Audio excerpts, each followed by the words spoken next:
ყველას მოგესალმებით, მე მქვია ვახტანგ ლავათაშვილი და თქვენ ხართ ახზე King of Truth. წინა ვიდეოში მე გითხარით, რომ ფარნავაზ მეფის ისტორიის მეორე ნაწილი დაიდება ხვალ ანზე. მაგრამ პირობა არ დამიდია. ის ვიდეო არც ხვალ, არც ეგ არ დადებულა. და დაიდება ხვალ.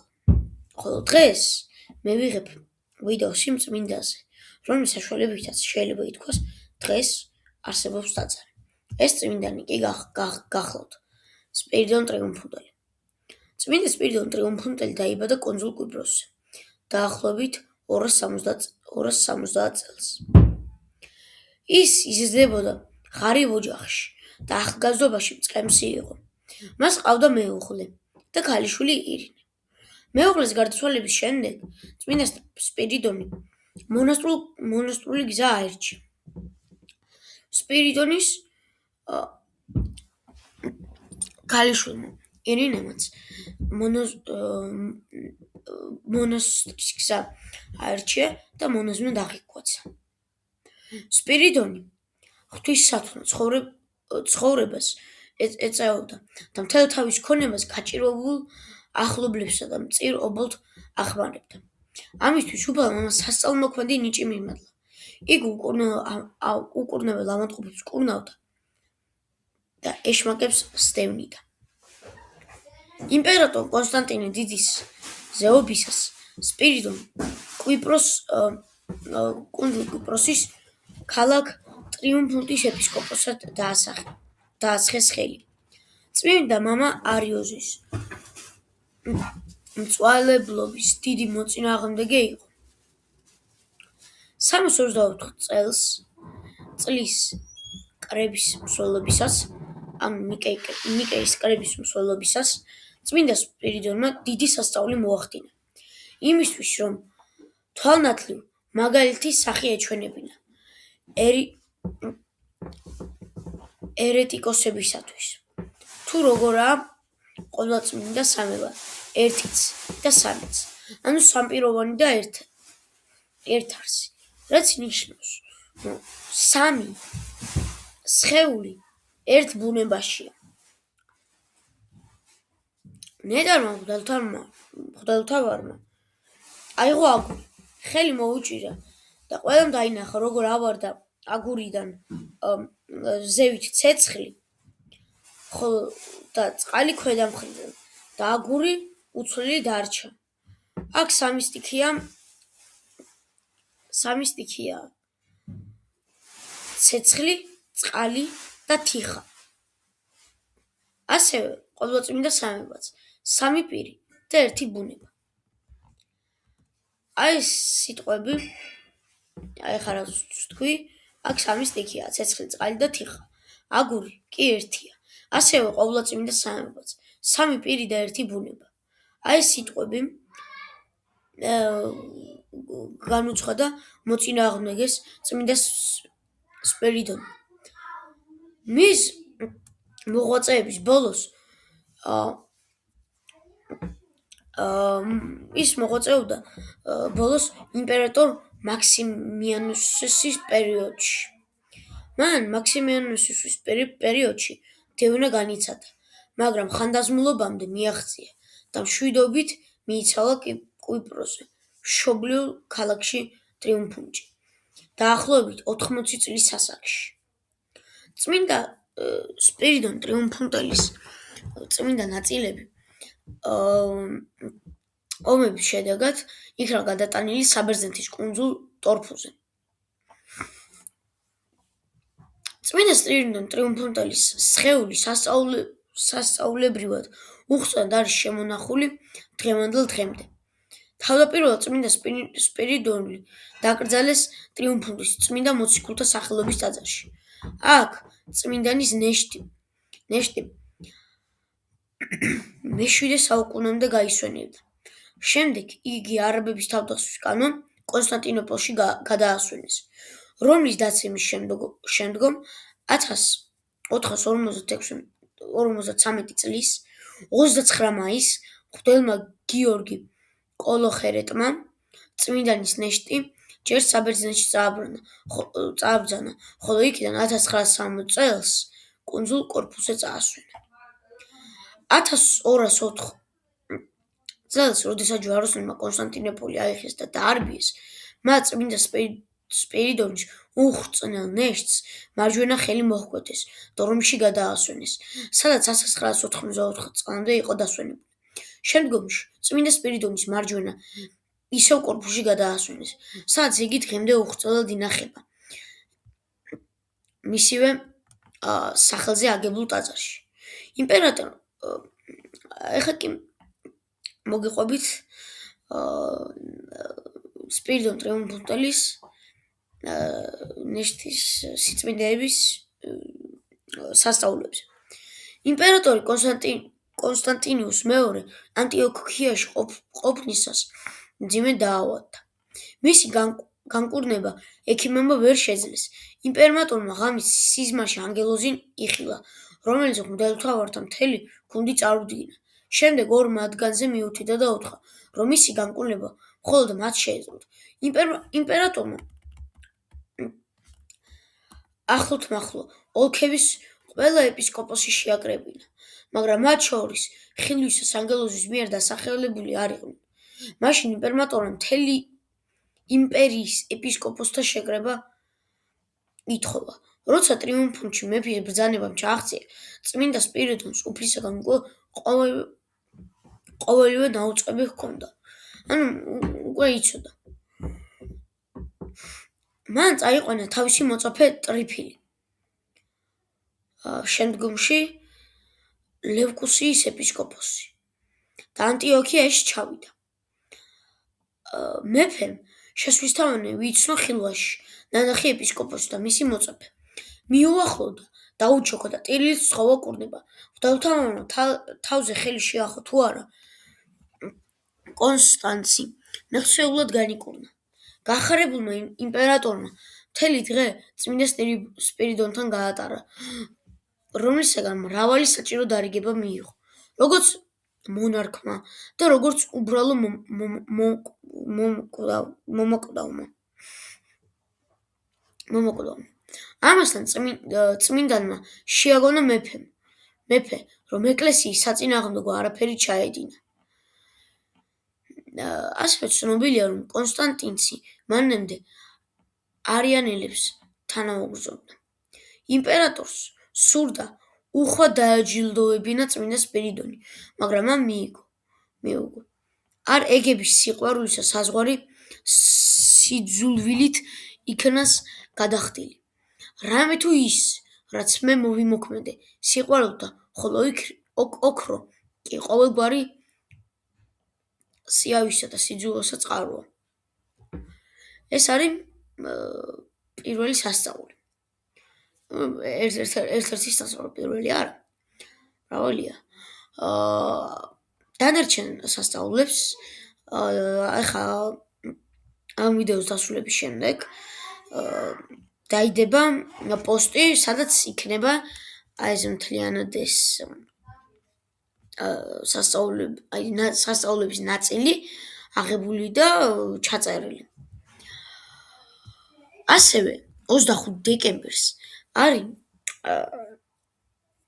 სრულიად საქართველოს კათოლიკოს პატრიარქის ილია მეორის პატრიარქად აღკვეცის 48 წელიწადის აღნიშვნა. ეხლა გავაგრძელებ ილია მეორეზე.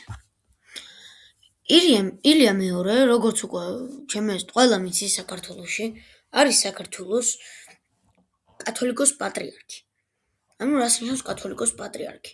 ის არის საქართველოს ყველა მღვდელმთავრის, ყველა მღვდელის, დიაკვანის, ბერად აღკვეცილის, ყველა სასულიერო პირის და მრევლის უფროსი. შეიძლება ითქვას სასულიერო მეფე. ის არის წმინდა სინოდის თავმჯდომარე. წმინდა სინოდი გახლავთ მღვდელმთავრების მიტროპოლიტების ჯგუფი, რომელიც წყვეტს სხვადასხვა თემას.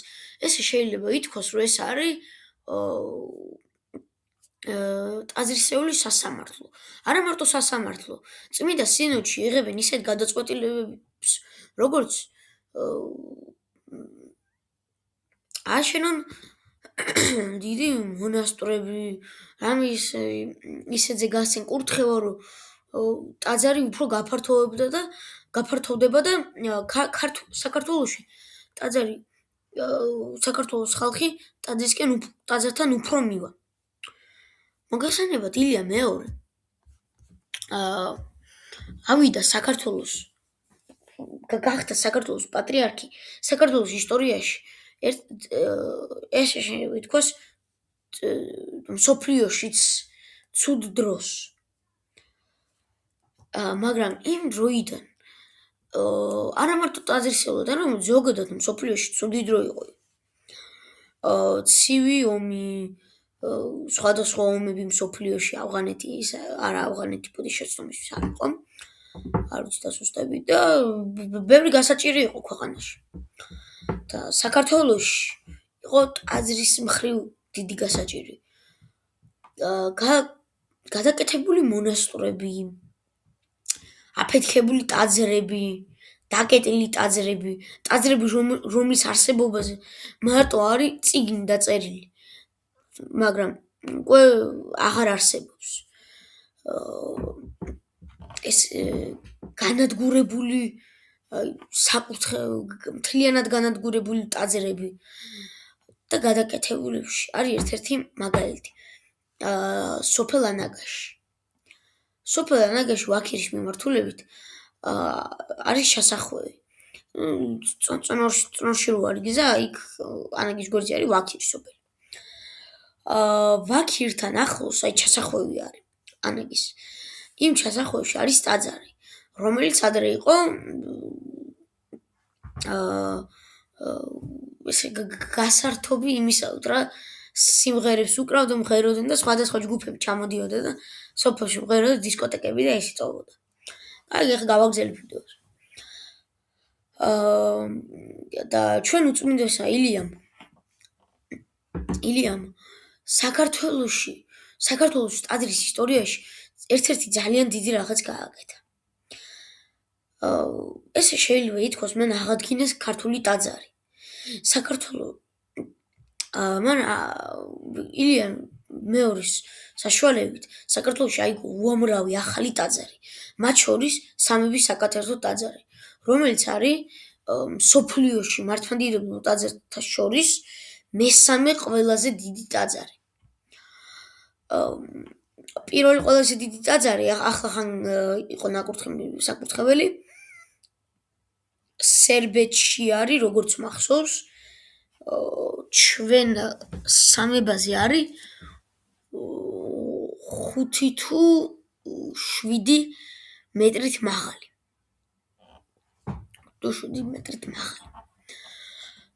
კათოლიკოს პატრიარქმა ასევე ილია მეორის მმართველობის დროს ეს უფრო ბევრი ეპარქია გაჩნდა. და ძველად საქართველოში ნაკლები ეპარქია იყო. იმის გამო, რომ არა მარტო ილია მეორის დროს, არამედ კირიონ მეორედან ილია მეორემდე მოყოლებული ყველა პატრიარქის დროს ცოტა წმინდანთა ლიგა, ანუ რამდენი წმინდანი იყო. ის უფრო ვრცელდებოდა, ანუ უფრო მეტი წმინდანი ემატებოდა და ეპარქიებიც იზრდებოდა და ეს ყველაფერი მაგ გადაღებული ნათქვამი მიზეზი ვიდეოში ანტონ მეორეზე. რუსეთის იმპერია ანტონ მეორის საქართველოს სრულიად კათოლიკოს პატრიარქის მკვლელობის შემდეგ ცდილობდა საქართველოს ავტოკეფალიის განადგურებას. პატრიარქი გარდაიცვალა და ახალი პატრიარქის არჩევა არ უნდოდა და სანამ გარდაიცვლებოდა ესეთ რაღაცას აკეთებდნენ. ჯერ სრულიად საქართველოს კათოლიკოს პატრიარქს კირიონ მეორეს ჩამოართვეს ყველა უფლება და უბრალოდ ერქვა პატრიარქი, იყო პატრიარქის ხარისხში აყვანილი და მართავდა ქართულ ტაძარს, მაგრამ თუ გარდაიცვალებოდა მაგალითად დაუშვათ მაგალითად ზუგდიდის და ცაიშის მიტროპოლიტი თუ გარდაიცვალებოდა ან ნეკრესის ეპარქიის მიტროპოლიტი თუ გარდაიცვალებოდა და ან ვინმე სხვა პატრიარქს ხო შეუძლია ახალს დაასხას ხელი ხო დღესაც მაგრამ ძველად მასე ძველად რა კირილ მეორის მმართველობის დროს რუსეთის იმპერიამ ეს შანსი წაართვა და აუკრძალა და როცა გარდაიცვალებოდა ერთი ეპარქიის წყემსი მღვდელმთავარი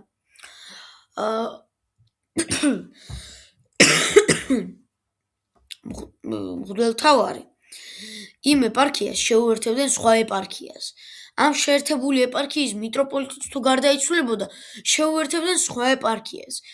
და ესე მიდიოდნენ, სანამ საქართველოს არ გადააქცევდნენ ერთ ეპარქიად, რაც საბოლოოდ ვერ მიიყვანეს, რადგან იცოდნენ, რომ ესე თუ მოხდებოდა, დიდი საშიშროება იყო, რომ საქართველოს ხალხი უფრო დიდი ამბოხი ყოფილიყო და ყოფილიყო აჯანყება.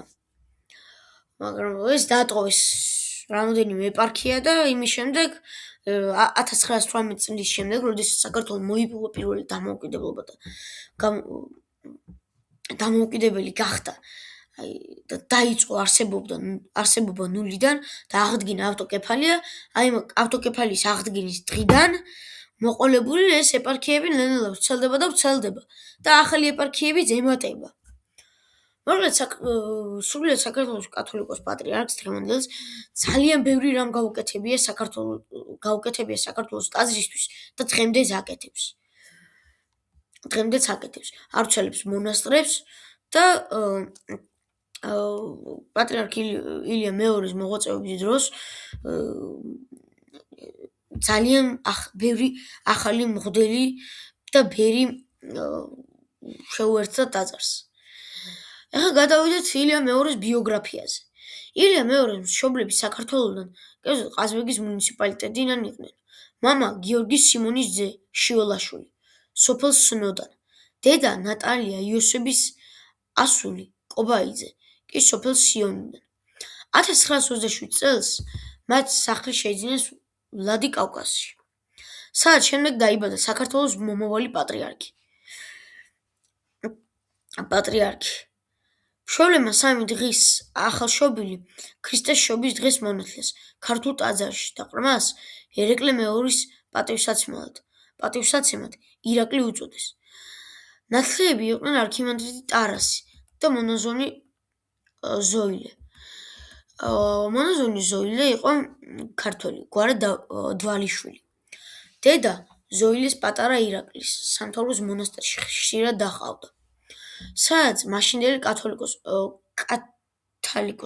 პატრიარქი კალისტრატე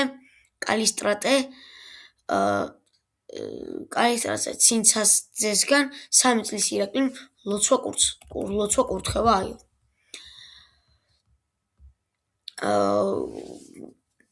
კალისტრატე იყო საქართველოს ერთ-ერთი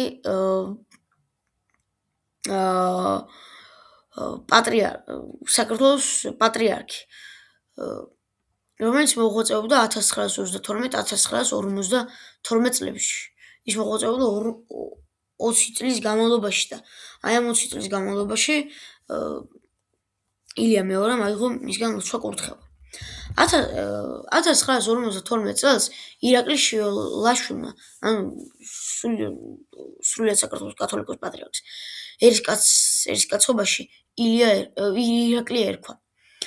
1952 წელს ირაკლი შიოლაშვილმა დაამთავრა ვლადიკავკაზის 21 საშუალო სკოლა და სწავლა განაგრძო მოსკოვის სასულიერო სემინარიაში, რომელიც სერგიევ პოსადში, მაშინდელ ზაგორსკში მდებარეობს. 1956-1960 წლებში ირაკლი შიოლაშვილი იყო ზაგორსკის სასულიერო აკადემიის სტუდენტი.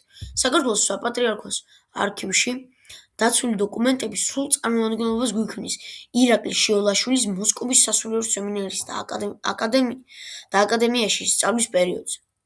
პირველი კურსის ნიშნების ფურცელი, რომელიც შევსებულია 1953 წლის 11 მაისს, გვამცნობს, რომ ირაკლი შიოლაშვილ ყველა საგანში აქვს ფრიადი, კარგი შეფასებები. მეორე კურსზე მხოლოდ ბერძნულში აქვს არა 4-იანი. მესამე კურსზე იგი კვლავ ფრიადოსანია. ირაკლი შიოლაშვილმა პირველ კურსზე სწავლის დროს საკონკურსოდ წარადგინა თხზულება, რომელმაც პირველი ადგილი დაიმსახურა. გამარჯვებული დაჯილდოვდა 50 მონეტით მიტროპოლიტ ფილარეტის ფონდიდან, ხოლო წმინდა სერგის სამების ლავრამ მას 30 მონეტი გადასცა. საპატრიარქო ეს 50 მონეტი ძველ დროს დიდი ფული იყო, ასე 30 მონეტიც.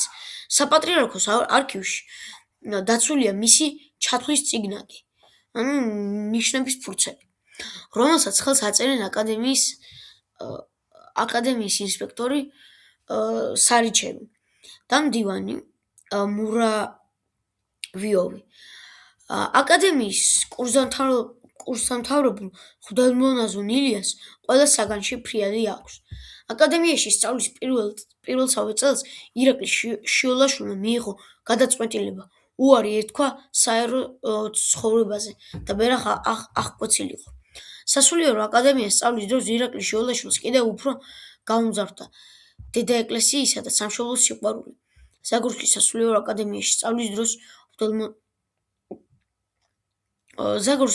აკადემიაში სწავლის დროს მღვდელმონაზონმა ილიამ საკვალიფიკაციო თემა დაირჩია ათონის ივერთა მონასტრის ისტორია. რუსულენოვანი მასალის მოძიება და დამუშავების შემდეგ იგი შეხვდა ზაგორსკის აკადემიის რექტორ დეკანოს კონსტანტინე რუჟიცკის და სთხოვა მიეცა ნებართვა, რომ რამდენიმე თვით წამოსულიყო საქართველოში ქართულენოვანი ლიტერატურის სულიერ შესწავლით მიზნით. 1959 წლის 4 ივნისს დათარიღებული რექტორ კონსტანტინე რუჟიცკის მომართვა საქართველოს ეროვნული ბიბლიოთეკის ცენტრალურ არქივს თბილისის სახელმწიფო უნივერსიტეტის ხელმძღვანელობის სახელზე, რათა თავიანთი დაწესებულების ბიბლიოთეკებში, წიგნ-საცავებსა და ხელნაწერთა განყოფილებებში სამუშაოდ დაეცვა სასულიერო აკადემიის მეოთხე კურსის სტუდენტი, მღვდელმონაზონი ილია, ირაკლი გიორგის ძე შიოლაშვილი. მღვდელმონაზონმა ილიამ რამდენიმე თვე იმუშავა თბილისის ბიბლიოთეკებში. ქართველი მეცნიერებისაგან მიიღო რჩევები. 1960 წლის ივნისში ზაგორსკის აკადემიაში შედგა მისი საკვალიფიკაციო ნაშრომის საჯარო დაცვა. ოფიციალურმა ოპონენტებმა პროფესორმა მურავიოვმა და გეორგიევსკიმ მაღალი შეფასება მისცეს წარმომადგენლის ნაშრომს.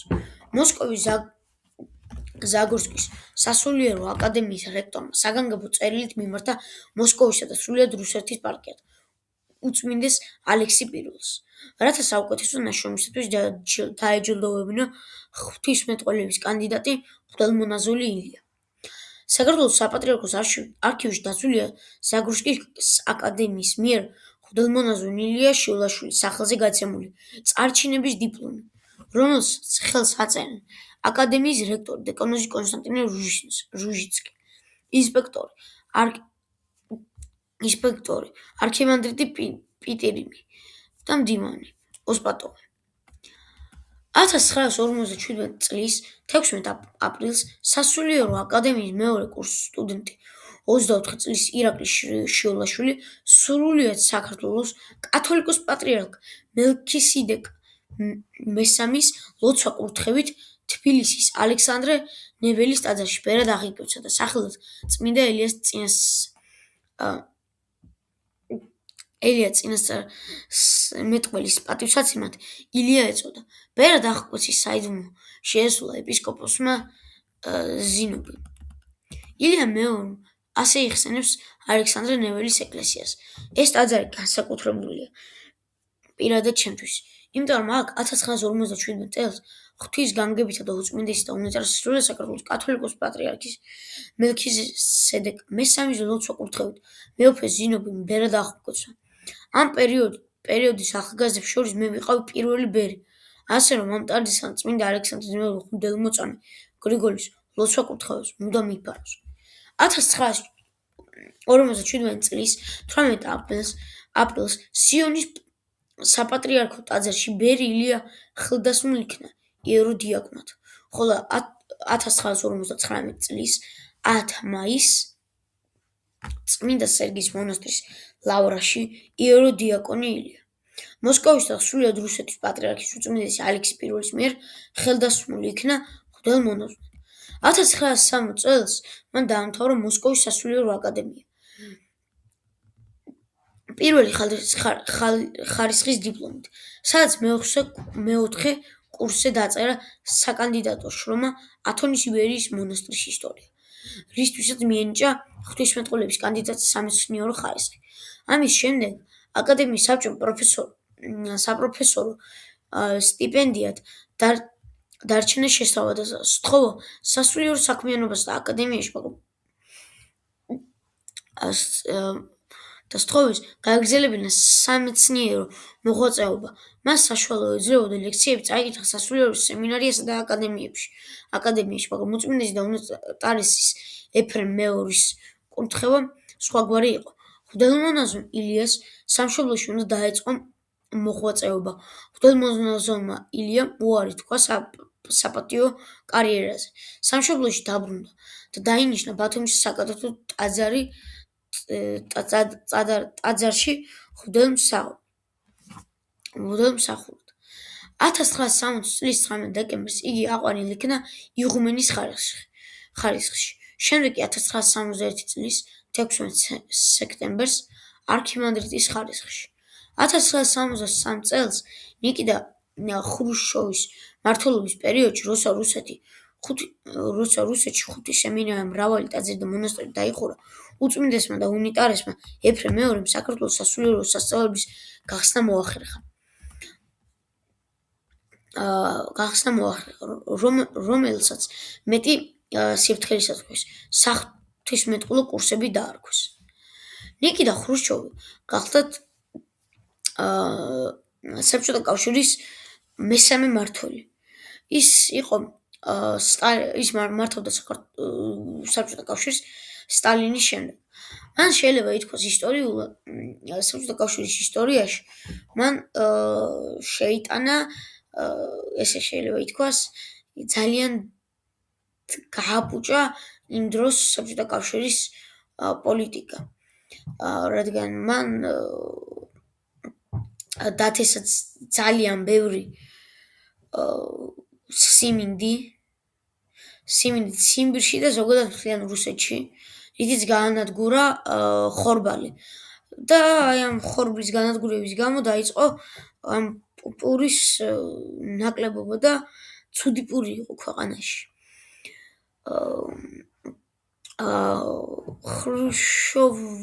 ასევე ხრუშჩოვის ბრძანებით სტალინის ცხედარი მავზოლეუმიდან ლენინის გვერდზე იყო და დასაფლავებული სტალინი გადაასვენეს კრემლის გალავანთან.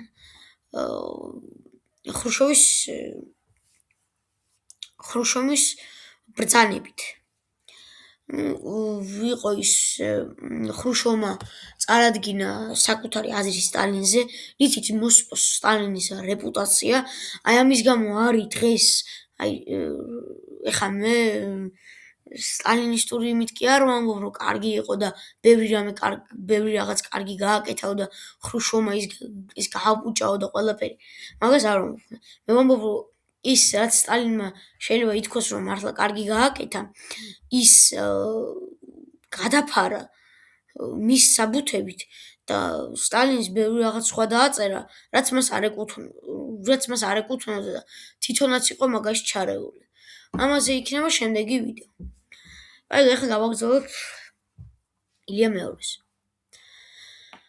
1963 წლიდან 1972 წლამდე იგი იყო მცხეთის სასულიერო სემინარიის, იმ დროისთვის ერთადერთი სასულიერო სასწავლებლის პირველი რექტორი. ამავდროულად იგი მოღვაწეობდა ქართული ეკლესიის ღვთისმსახურთა ახალი კადრების მომზადების სფეროში. ჩემი აზრით ვიდეო უკვე ძალიან გრძელი გამოგვივიდა და ამჯერს დავასრულოთ ეს ვიდეო. ყველას ბედნიერი ახალი წელი.